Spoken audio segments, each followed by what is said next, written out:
नमस्कार दोस्तों, मैं रोहित कुमार आपका स्वागत करता हूं आपके अपने यूट्यूब चैनल में। तो आज हम लेकर आए हैं डीएलएड चतुर्थ सेमेस्टर जो हिंदी के जो बहुत ही ज़्यादा महत्वपूर्ण बहुविकल्पीय प्रश्न हैं उनको हम लेकर आए हैं।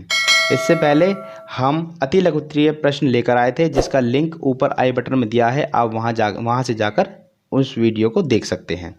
अगर आपको ये हमारी पीडीएफ चाहिए तो लिंक डिस्क्रिप्शन में दिया है, आप हमारे टेलीग्राम ग्रुप को ज्वाइन कर सकते हैं और वहां से पीडीएफ ले सकते हैं।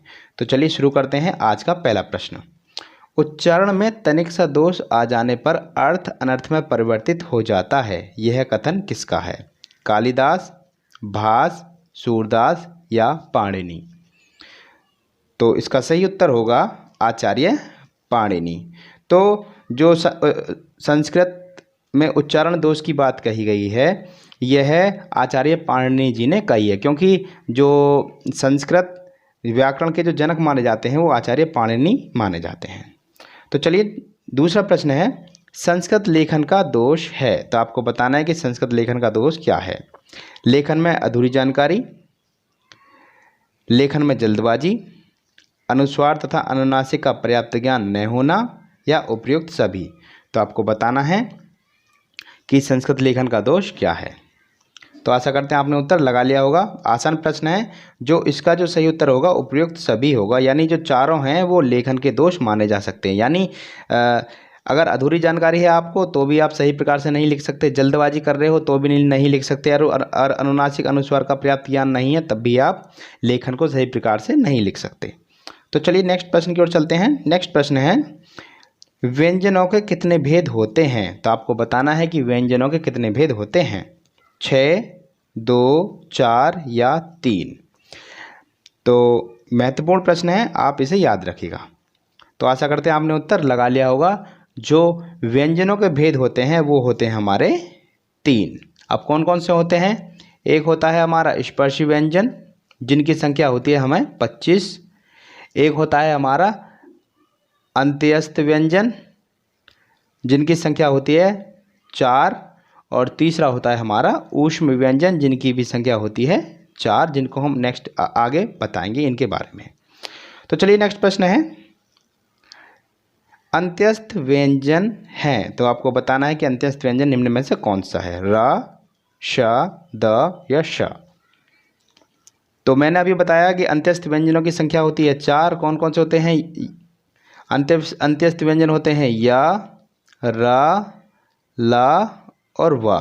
तो यानी अंत्यस्थ व्यंजन में कौन सा आएगा यहाँ? तो वो आएगा रा। तो रा हो गया यहाँ सही उत्तर। तो चलिए नेक्स्ट प्रश्न की ओर।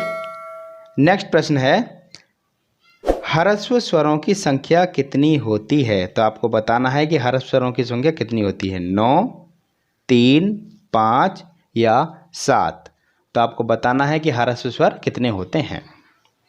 तो आशा करते हैं आपने उत्तर लगा लिया होगा। जो ह्रस्व स्वर होते हैं वो होते हैं हमारे 4। अब कौन कौन से होते हैं?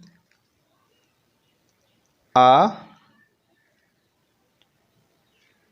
ई, ऊ और री, ये हमारे 4 ह्रस्व स्वर होते हैं।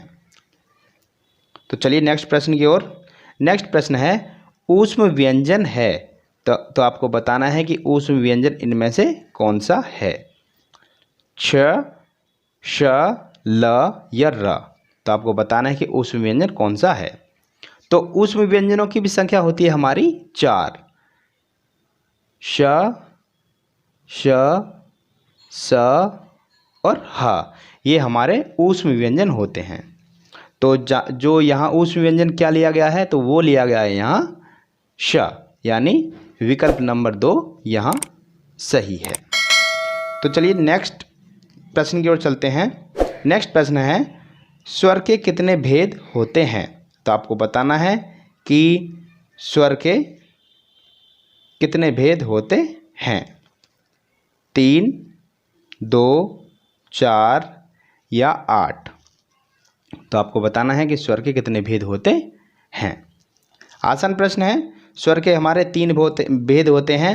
एक होता है हमारा ह्रस्व स्वर, ह्रस्व, दीर्घ और पुलुत। आसान प्रश्न है। चलिए नेक्स्ट प्रश्न की ओर चलते हैं। नेक्स्ट प्रश्न है दीर्घ स्वरों की संख्या कितनी होती है। तो आपको बताना है कि दीर्घ स्वरों की संख्या कितनी होती है, 2, 3, 4 या 5। तो आपको बताना है कि दीर्घ स्वरों की संख्या कितनी होती है। जबकि यह प्रश्न जो विकल्प है यहाँ सही नहीं दिए गए हैं, तो मैं आपको ये बात बता दूं, दीर्घ स्वरों की संख्या होती है वो 7 होती है। यह बहुत ज़्यादा महत्वपूर्ण प्रश्न है। तो जो होती है वो होता है हमारा आ, ई, उ, ए,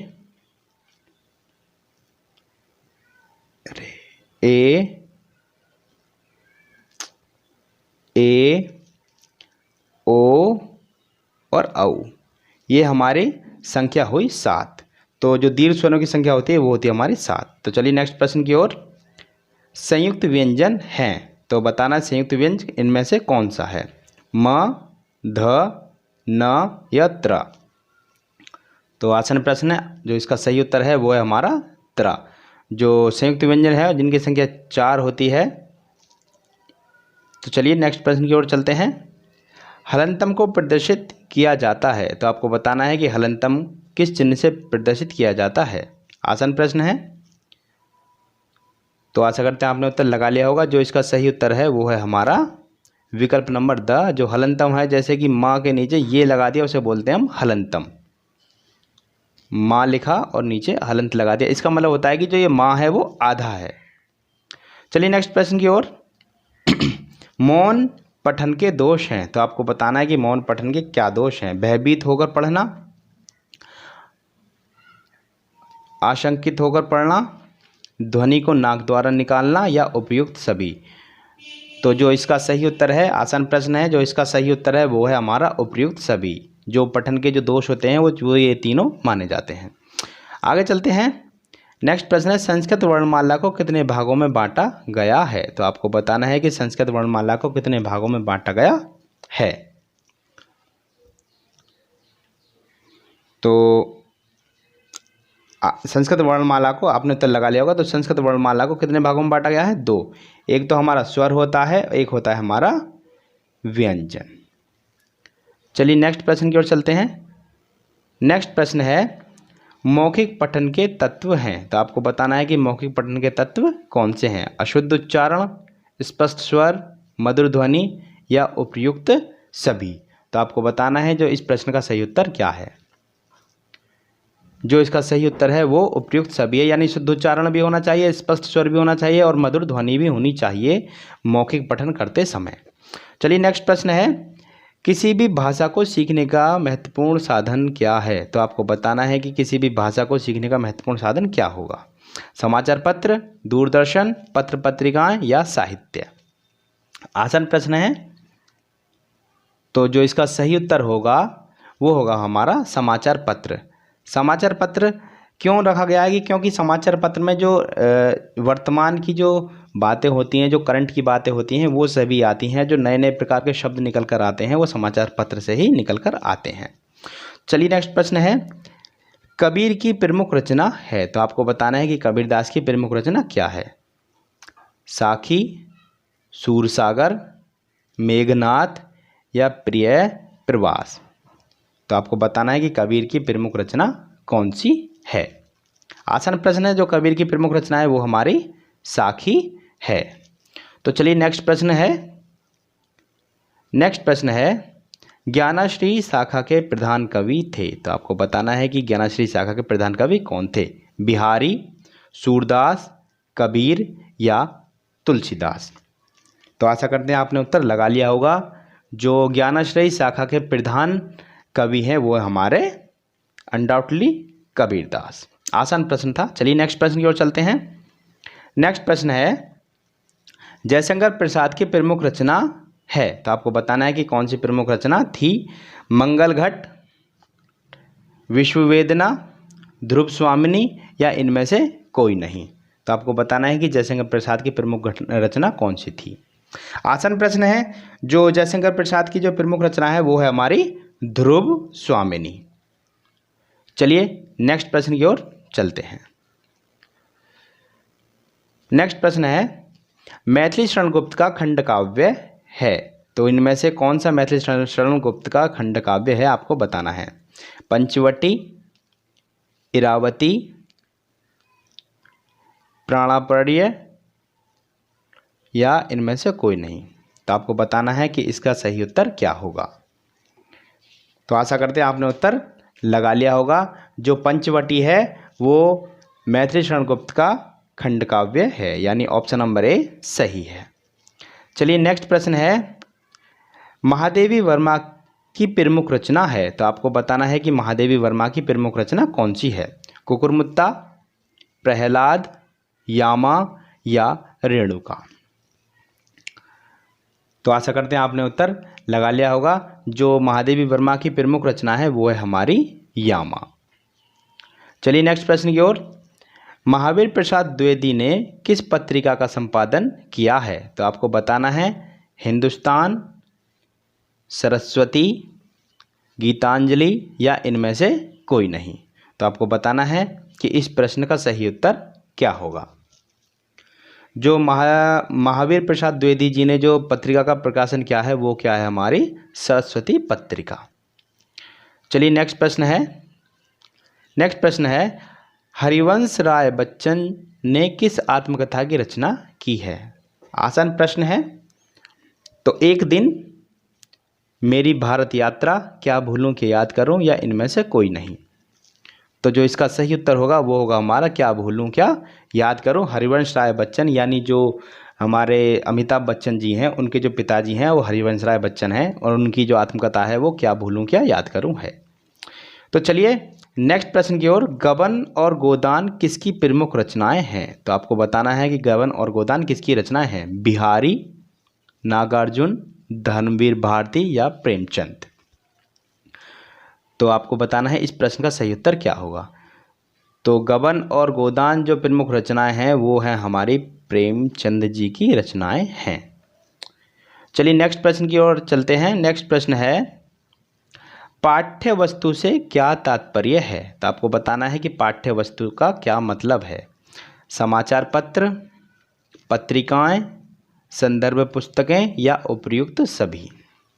तो पाठ्य वस्तु क्या होता है। पाठ्य वस्तु वो होता है जिसे हम पढ़ सकते हैं। अब पढ़ किसे सकते हैं, समाचार पत्र को भी पढ़ सकते हैं, पत्रिकाओं को भी, संदर्भ पुस्तकें यानी संदर्भ पुस्तकें उन्हें बोलते हैं जो जिसके कंटेंट जहाँ मिलती है। यानी जैसे हिंदी का आपको कोई बुक चाहिए तो आप हिंदी ग्रामर की बुक लेंगे, तो जो संदर्भ पुस्तकें होती हैं वो होती हैं। और उपयुक्त सभी, तो ये चारों। तो जो पाठ्य वस्तु जो होता है वो हमारा उपयुक्त सभी माना जाएगा, क्योंकि पत्रिकाएं, समाचार पत्र और संदर्भ पुस्तकें इन सभी को हम पढ़ सकते हैं। तो आज का लास्ट प्रश्न है, बीजक नामक ग्रंथ के रचयिता हैं। याद रखिएगा रचयिता इस प्रकार से लिखा जाता है, ये अक्सर परीक्षाओं में पूछ लिया जाता है कि रचयिता का जो सही लेखन है वो किस तरीके से किया जाता है। तो बीजक नामक ग्रंथ का जो रचयिता है वो कौन है। दिनकर, तुलसीदास, कबीरदास या सूरदास। तो आपको बताना है जो इसका सही उत्तर है वो है, जो बीजक लिखी है वो हमारे कबीरदास जी ने लिखी है। तो आपको हमारी यह वीडियो कैसे लगी आप हमें कमेंट बॉक्स में ज़रूर बताइएगा। अगर आपने यहाँ तक हमारी वीडियो देखी है तो हमारे चैनल को सब्सक्राइब ज़रूर कीजिएगा, जिससे कि हम आगे आने वाले समय में हम बहुत अच्छी वीडियो आपको ला सकें।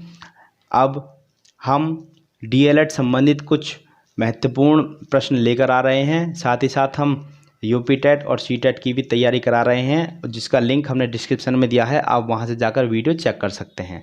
और साथ ही अगर आपको किसी भी कंटेंट में यानी किसी भी हिंदी संबंधित कोई भी समस्या आती है तो हमें कमेंट में ज़रूर बताइएगा, हम उसके लिए आपकी वीडियो ज़रूर बनाएंगे। तो धन्यवाद।